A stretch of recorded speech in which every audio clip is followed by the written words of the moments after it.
Picture this. We've all been handed the same advice about love. Make a list of red flags, watch for the warning signs, run if it feels too much, too fast, too intense, and somewhere along the way we quietly turned falling in love into an investigation. Gathering evidence, diagnosing the other person, asking everyone but ourselves whether we should stay or go. But what if we have been studying the wrong thing this whole time? What if the real warning was never about them at all? You're listening to Space of Love. I'm Nora Levy. Welcome home. Everything I share here is just for reflection and inspiration, never professional advice. So take what serves you and be gentle with yourself along the way.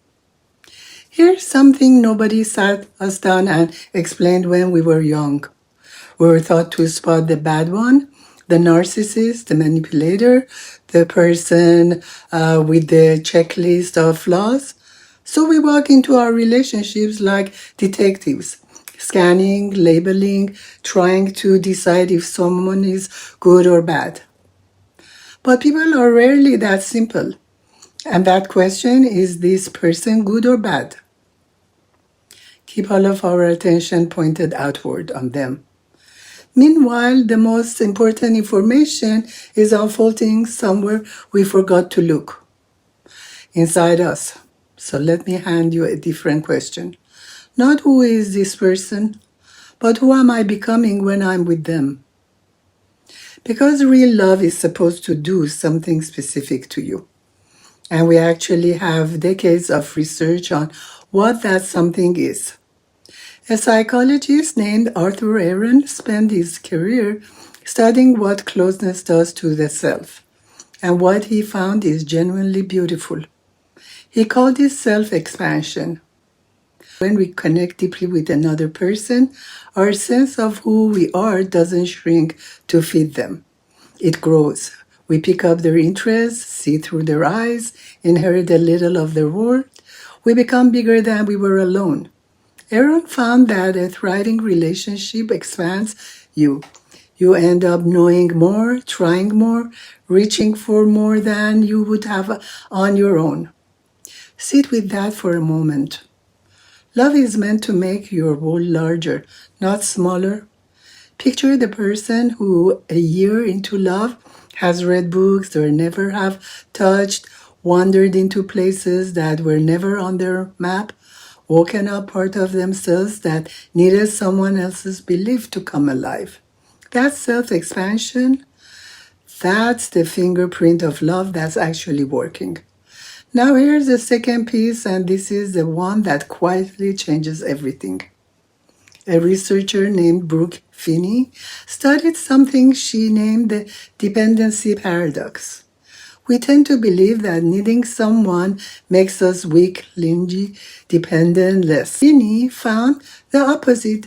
When a partner truly accepts you, your needs, and shows up for you, you don't become smaller and more attached. You become braver.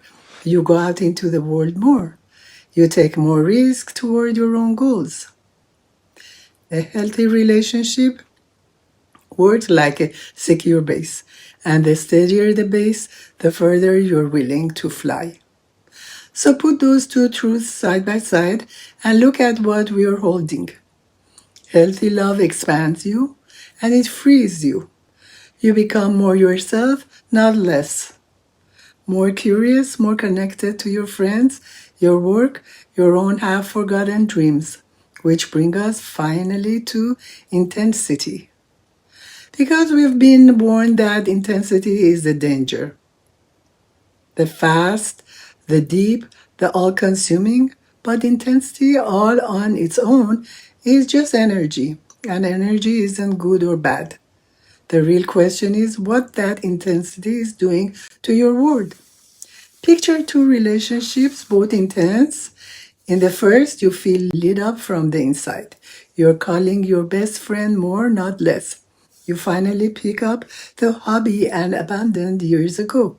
You feel more like you. In the second, your world is quietly contracting.